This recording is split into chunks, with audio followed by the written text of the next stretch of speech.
Hi friends. ஆஹா! மீன பாக்க பாக்க கண்ண பறிக்குதே! அப்படியே தட்டுல இருந்து எடுத்து சாப்பிடலாம் போல இருக்குது. ஆனா டேஸ்ட் எப்படி இருக்குமோ அப்படின்ட்டு உங்களுக்கு பார்க்கும்போது தோணுதா? டேஸ்ட்டும் சும்மா செம்மையா இருக்குங்க. உங்க வீட்லயும் மீன் வறுத்தா, வறுத்த மீன்னா இப்படித்தான் இருக்கணும். மீன் வறுவல்னா அருமையா இருக்கணும் அப்படின்னு சொல்லணும்னா, இந்த மாதிரி ஒரு டைம் ட்ரை பண்ணி பாருங்க. கண்டிப்பா பாராட்டு நிச்சயம். பொதுவாவே மீன் வறுத்தோம்னா பக்கத்து வீட்டுல கண்டிப்பா வாசனை அடிக்கும். ஆனா நீங்க இந்த மெத்தட்ல செஞ்சீங்க அப்படின்னா பக்கத்து வீடு மட்டும் கிடையாது, பக்கத்து தெருவே மணக்கும். அது மட்டும் இல்ல, ஸ்பெசிஃபிக்கா உங்க வீட்டுலதான் மீனே வறுக்கிறாங்க அப்படின்ட்டு கண்டிப்பா கண்டுபிடிச்சிருவாங்க எல்லாருமே. அந்த அளவுக்கு வாசனையாவும் டேஸ்டாவும் இருக்கும் இந்த மீன் வறுவல். எப்படி செய்யறதுன்னு பார்க்கலாம். அதுக்கு முன்னாடி இந்த வீடியோ உங்களுக்கு பிடிச்சிருந்தா லைக் பண்ணுங்க, கமெண்ட் பண்ணுங்க, மறக்காம சப்ஸ்கிரைப் பண்ணுங்க ஃப்ரெண்ட்ஸ். அப்படியே பக்கத்துல இருக்கிற பெல்லைக்கான தட்டிடுங்க. அப்பதான் நான் போடுற எல்லா வீடியோவும் உங்களுக்கு வரும். இதுக்கு நான் 1 கிலோ மீன் எடுத்திருக்கேன். பாறை மீன் தான். அதுக்குண்டான மசாலாவை தான் நம்ம பார்க்க போறோம். இதுல 1 டீஸ்பூன் அளவுக்கு பூண்டு பேஸ்ட், 1 டீஸ்பூன் அளவுக்கு இஞ்சி பேஸ்ட் எடுத்திருக்கேன். கூடவே வந்து இது ஹோம்மேட் மீன் வறுவல் பொடி தான். எங்க சித்தி வீட்டுல வந்து இது ரெடி பண்ணி சேல் பண்றது. அதுதான் வந்து நான் 2 பாக்கெட் வந்து எடுத்திருக்கேன். 1 கிலோ மீனுக்கு 2 பாக்கெட். இது மீனுமே எனக்கு ஃப்ரீ தான், நான் ஏற்கனவே சொல்லியிருக்கேன். 1 கிலோ மீனுக்கு இந்த 2 பாக்கெட்டே போதும். இதுல வாசனை தூக்கலா இருக்கிறதுக்கு சேர்த்துற பொடி என்ன அப்படின்னா இந்த மிளகு பொடி தாங்க. 1 கிலோ மீனுக்கு 1 டீஸ்பூன் அளவுக்கு சேர்க்கணும் மிளகு பொடி. இது சேர்த்தோம் அப்படின்னா வாசனை சும்மா தூக்கலா இருக்கும், அவ்வளோ வாசனையா இருக்கும். இது உங்க வீட்டுலதான் மீன் வறுக்கிறாங்க அப்படின்ட்டு எல்லாருமே சொல்லுவாங்க. அவ்வளோ வாசனையா இருக்கும். இந்த மாதிரி நீங்க செஞ்சீங்க அப்படின்னா இதுக்கு நம்ம கொஞ்சமா தண்ணியை சேர்த்து வந்து கொஞ்சம் கெட்டியாவே வந்து பிசைஞ்சுக்கணும். உப்பெல்லாம் சேர்க்க வேண்டியது இல்லை. உப்பு வந்து அதுலயே இருக்கும். இது வந்து சரியாதான் இருக்கும். உப்பு பத்தல அப்படின்ட்டு நம்ம சேர்க்க வேண்டியதும் இல்லை. இந்த மசாலாவுல இருக்கிற உப்பு சரியாவே இருக்கும். அதனால நான் உப்பெல்லாம் எதுவுமே சேர்க்கல. ஒவ்வொரு மீனுக்கா எடுத்து இந்த மாதிரி வந்து மசாலாவை நல்லா வந்து தடவி வச்சுக்கணும். ஒவ்வொரு மீனுக்கா தடவினா தான் மசாலா வந்து பிடிக்கும். நான் ஏற்கனவே வீடியோல சொல்லியிருக்கேன். நம்ம மொத்தமா போட்டோம் அப்படின்னா மசாலா பிடிக்காது. மசாலாவுல கொஞ்சம் தண்ணி விட்டுக்கணும். கொஞ்சம் ஒரு 1/4 டம்ளருக்கும் தண்ணியா தான் தண்ணி பிடிக்கும். அதனால கொஞ்சம் தண்ணி விட்டு நம்ம வந்து போட்டு பிசைஞ்சுக்கிட்டு நல்லா கெட்டியா மசாலா இருக்கணும். ஒவ்வொரு மீனுக்கும் தடவி வச்சோம் அப்படின்னா மசாலா நல்லாவே பிடிக்கும். தண்ணியாட்ட வச்சோம் அப்படின்னா கொஞ்சம் தண்ணி அதிகமாயிருச்சுனாலும் மீன்ல மசாலா ஒட்டவே ஒட்டாது. இந்த மாதிரி கொஞ்சம் கெட்டியா இருந்தாதான் மசாலா நல்லாவே பிடிக்கும். நான் எடுத்திருக்கிற எல்லா மீனுக்குமே வந்து இந்த மசாலாவும் வந்து சரியா இருக்கும். 1 கிலோ மீனுக்கு இந்த 2 பாக்கெட்டு அந்த இஞ்சி பூண்டு பேஸ்ட் மசாலா எல்லாமே கரெக்டாவே இருக்கும். எதுவுமே சேர்க்கவே இல்லை. சிம்பிளா வந்து 10 நிமிஷம் நம்ம வந்து மீன் இந்த பொடி இருந்துச்சுன்னா மீன் வந்து வறுத்தரலாம். டேஸ்ட்டுமே வந்து அவ்வளோ அருமையா இருக்கும். இதுல நம்ம எக்ஸ்ட்ரா சேர்த்திருக்கிறது என்ன அப்படின்னா அந்த மிளகு பொடி தான். மிளகு வந்து பொடியா இருந்தா பொடியா சேர்த்துக்கலாம். இல்ல நீங்க வந்து இஞ்சி பூண்டு அரைக்கும் போது அதுலயுமே கொஞ்சம் மிளகு வச்சு உங்க காரத்துக்கு தகுந்த மாதிரி சேர்த்து நல்லா வந்து பேஸ்டா அரைச்சு இதுல வந்து மிக்ஸ் பண்ணி சேர்த்துக்கலாம். பாருங்க, இந்த மாதிரி வந்து ஒவ்வொரு மீனுக்கும் வந்து மீன் வந்து தனித்தனியா எடுத்துதான் வந்து மசாலா போடணும்.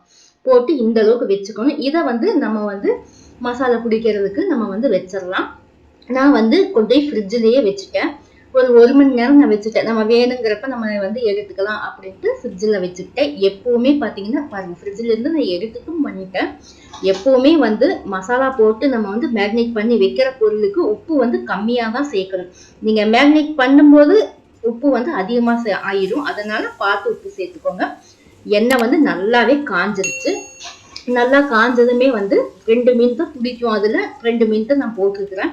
இது வேணும்னா இன்னொரு மீன் கூட போட்டுக்கலாம். நான் எண்ணெய் வந்து அளவா தான் ஊத்திருக்கேன். கொஞ்சம் கொஞ்சமா. நம்ம அந்த எண்ணெய் நிறைய ஊத்தணும்னா இருக்கிற இன்னி 2 மீன் கூட சேர்த்து போடலாம். நான் வந்து கொஞ்சமா தான் எண்ணெய் வந்து போட்டுக்கிறேன். அதனால 3 மீன் மட்டும் போட்டுக்கிறேன். மீன் போட்டதுமே வந்து திருப்பி போடக்கூடாது. எப்பவுமே வந்து எந்த பொருள் வறுக்கிறதா இருந்தாலும், எந்த பொருள் பொரிக்கிறதா இருந்தாலும் உடனே வந்து திருப்பவே கூடாது. ஒரு 2, 3 நிமிஷம் விடணும். 2ல இருந்து 3 நிமிஷம் விடணும். விட்டோம்னா தான் வந்து அந்த ஒரு சைடு வந்து நல்லா வெந்திருக்கும். அதுக்கப்புறம் தான் வந்து நம்ம திருப்பணும். இல்ல உடனே திருப்பணும் அப்படின்னா மீன் உடைஞ்சும் போயிடும். அதுக்காக உடனே திருப்பவும் கூடாது. அதே மாதிரி நம்ம மேக்னேட் பண்ணி வைக்கிற எந்த பொருளா இருந்தாலும் சரி, நம்ம மசாலா போட்டு வைக்கிற எந்த பொருளுக்குமே வந்து முடிஞ்ச வரைக்கும் வந்து உப்பு வந்து கம்மியா போட்டுக்கோங்க. நீங்க வந்து ஒரு 1 மணி நேரம் மேக்னேட் பண்ண வைக்கிறீங்க, 2 மணி நேரம் வைக்கிறீங்க அப்படின்னா உப்பு போட்டு அதிகமா, அதாவது அளவா போட்டாலே வந்து உப்பு அதிகமாயிடும். அதனால பார்த்து உப்பு வந்து கம்மியாவே போட்டுக்கோங்க.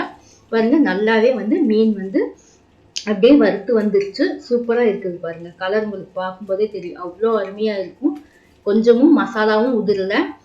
எப்படி இருக்குதுன்னு பாருங்க. அப்படியே மீனும் வந்து முழுசு முழுசா இருக்கும். நம்ம போட்டிருக்கிற மசாலாவும் வந்து நல்லா வந்து இதுல புடிச்சும் இருக்குது. அதுக்காக எப்பவுமே வந்து மீனுக்கு நம்ம மசாலா போட்டோம்னா போட்டு ஒரு மணி நேரமாவது வந்து வச்சிடணும். அப்படி வச்சாதான் மசாலா வந்து நல்லா பிடிக்கும். நம்ம உடனே மசாலா போட்டு உடனே வந்து வறுத்தோம்னா டேஸ்டும் நல்லா இருக்காது. மசாலா வந்து பிடிக்கவும் செய்யாது. அதுக்காக வந்து கொஞ்ச நேரமாவது நம்ம வந்து அந்த மசாலா பிடிக்கிறதுக்கு ஊற வச்சிடணும்.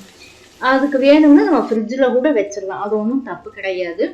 இது பாருங்க, சில பேருக்கு வந்து கரண்டில எடுத்தோம்னா மீன் உடையும். நீங்க ஒரு டைம் வந்து இந்த மாதிரி ட்ரை பண்ணி பாருங்க. உங்ககிட்ட இடுக்கி இருந்துச்சுன்னா இன்னுமே பெட்டர், ஈஸியா இருக்கும். அது வந்து எடுக்க வராது. நம்ம வந்து கரண்டி ஏதாவது வச்சு எடுத்தோம்னா சில பேருக்கு வந்து எடுக்க வராது. இல்லைன்னா எடுக்கும்போது வந்து மீன் எப்பவுமே உடைச்சு விட்டுருவாங்க. ஆனா இப்படி இடுக்கி இருந்துச்சுன்னா செம சூப்பரா இருக்கும். 10 கிலோ மீன் வரைக்குமே நம்ம வறுக்கலாம். அசால்ட்டா வறுத்து எடுக்கலாம். அந்த அளவுக்கு வந்து சிம்பிள் டிப்ஸ் தான் இது. வேணும்னா இந்த மாதிரி கூட நீங்க ஃபாலோ பண்ணிக்கிங்க. நம்மளுக்கு வந்து மீன் வந்து வறுக்கும்போது எடுத்து போடும்போது இதுல எல்லாம் எடுத்தோம் அப்படின்னா கண்டிப்பா உடையத்தான் செய்யும். இப்படி இடுக்கி இருந்துச்சுன்னா அழகா திருப்பி போடலாம். எப்பவுமே மீன் வறுக்கும்போது 2 தடவை திருப்பி போடணும். பாருங்க, எண்ணெயும் அப்படியே வடிச்சிடலாம். எண்ணெய் வடிக்கிறதுக்கு இந்த மாதிரி ஒரு டிப்ஸ். நான் இப்படிதான் மீன் வறுப்பேன். உடையவும் செய்யாது. பாருங்க, உங்களுக்கு முழுசு முழுசா இருக்கும். கொஞ்சம் கூட உடையாது. அடுத்த செட்டும் நான் போட்டு எடுத்துட்டேன். அதுவுமே இந்த மாதிரி தான் இருக்கும். உடையவே உடையாது. நீங்க வந்து ஒரு மணி நேரம் வச்சாலே மீன் வந்து கீழே மேலே அதாவது தட்டுல நம்ம அப்படி இப்படி நவுத்துனா கூட உடையாது. கீழே மேலேன்னா தட்டுல நம்ம நவுத்துனாலும் உடையாது. இங்க எடுத்து வைக்கிறோம், அங்க எடுத்து வைக்கிறோம், எடுத்து வச்சாலும் உடையாது. நான் இந்த மாதிரி தான் பண்ணிக்குவேன் பாருங்க. இடுக்கியில 2 தடவை நம்ம திருப்பி போடணும். இந்த பக்கம் ஒரு டைம், அந்த பக்கம் ஒரு டைம். அந்த மாதிரி 2 தடவை திருப்பி போடணும். ஒரு தடவை திருப்பி போட்டு விடக்கூடாது. ஒரு 5 நிமிஷம் விட்டுட்டு 2 தடவை திருப்பி விட்டோம்னா சூப்பரா வெந்துடும். பார்க்கறதுக்கும் அருமையா இருக்கும். எவ்வளவு சூப்பரா இருக்குதுன்னு பாருங்க. எண்ணெயும் வந்து அப்படியே வடிஞ்சிடும். எண்ணெய் வந்து அதிகமா இருக்குது, மீன்ல எண்ணெய் அப்படியே ஒட்டி இருக்குது அப்படின்ட்டுலாம் இல்லை. எண்ணெயுமே வடிஞ்சிடும். ஒரு தடவை நீங்க இந்த மாதிரி வந்து ட்ரை பண்ணி பாருங்க. நீங்களே சொல்லுவீங்க, ஆஹா என்னை வந்து இப்படி பாராட்டுறாங்களே எல்லாரும் அப்படின்னு சொல்லுவாங்க. அவ்வளோ வந்து சூப்பரா இருக்கும் மீன் வறுவல். எப்பவுமே ஒரே மாதிரி செய்யாம இந்த மாதிரி நீங்க வறுத்தீங்கன்னா நிஜமாலுமே வந்து பக்கத்து வீதிக்கே வாசனை அடிக்கும். வந்து உங்ககிட்ட ரெசிபி வந்து கேட்பாங்க. நீங்க வந்து எண்ணெய் போட்டு வந்து மீன் வறுக்குறீங்க, அது கொஞ்சம் சொல்லுங்க. வாசனை நல்லா இருக்குது. அவ்வளவு சூப்பரா இருக்குது வாசனை. நாங்க எப்படி வறுத்தாலும் வந்து வாசனையே வரமாட்டேங்குது அப்படின்னு எல்லாம் சொல்லுவாங்க. கண்டிப்பா இந்த ரெசிபியை நீங்க சொன்னீங்க அப்படின்னா அவங்க வீட்லயும் இதே மாதிரி தான் செய்வாங்க. அது சொல்றதும் சொல்லாததும் உங்க விருப்பம். ஏன்னா அவங்களும் பாராட்டு வாங்கிக்குவாங்கல்ல. நான் மீன் வறுத்து எவ்வளவு அழகா எடுத்து வைக்கிறேன் பாருங்க. உடையவே உடையாது. எண்ணெயுமே பாருங்க தட்டுல கொஞ்சம் கூட எண்ணெய் இல்லை. அது எண்ணெயுமே நல்லா வந்து வடிச்சுதான் எடுத்துக்கிட்டேன். அதனால எண்ணெயும் பிடிக்காது. சூப்பரா இருக்கும். இந்த மாதிரி மீன் நீங்க ஒரு டைம் வறுத்து பார்த்துட்டு எப்படி இருக்குது அப்படின்ட்டு மறக்காம கமெண்ட்ல சொல்லுங்க. நம்ம திருப்பியும் காட்டுறோம் பாருங்களேன். கொஞ்சம் கூட வந்து அப்படியே வந்து உடையிற மாதிரியோ பிஞ்சு போற மாதிரியோ எல்லாம் இல்ல. சூப்பரா இருக்கும். நீங்க ட்ரை பண்ணி பார்த்துட்டு எப்படி இருக்குதுன்னு சொல்லுங்க. இந்த வீடியோ உங்களுக்கு பிடிச்சிருந்தா லைக் பண்ணுங்க, கமெண்ட் பண்ணுங்க. மறக்காம சப்ஸ்கிரைப் பண்ணுங்க ஃப்ரெண்ட்ஸ். அப்படியே பக்கத்துல இருக்கிற பெல் ஐக்கான் தட்டிடுங்க. அப்பதான் நான் போடுற எல்லா வீடியோவும் உங்களுக்கு வரும்.